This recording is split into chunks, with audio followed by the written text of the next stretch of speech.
kanalına hoş geldiniz. Bugün biz buradaki tapşırığı yazacağız. Bakın burada fəsillər hakkında gördünüz. Tabii ki de yazacağız. Çok güzeldir. Hadi başlayalım.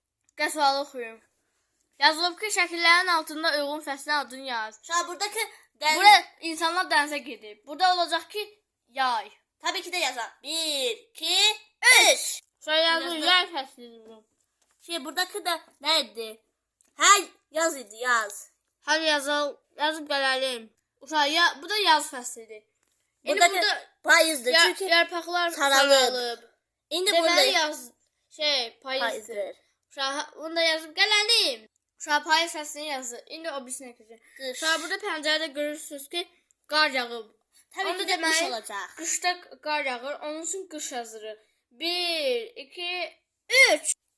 Arkadaşlar, yazdı. Qış fəslini də yazdı. İndi burada yazılıb ki, 5. sualda. Bəs sən hansı fəsli sevirsən? Səbəbini izah et. Uşaq, bunu da yazıb gələlim.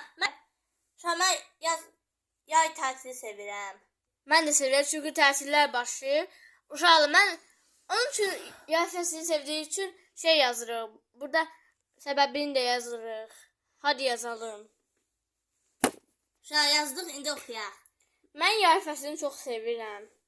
Çünki tətillər başlayır və isti havalar olur. Həm də nənəmgilə gedirəm və s. Uşaqlar, mən çaşı burada A yazdım. Uşaq, bu testi yazmaq istəyənlər buradan köçürdə bilər. Kanalımıza abunə olmağı, çitinə basmağı və like atmağı unutmayın. Sağ olun.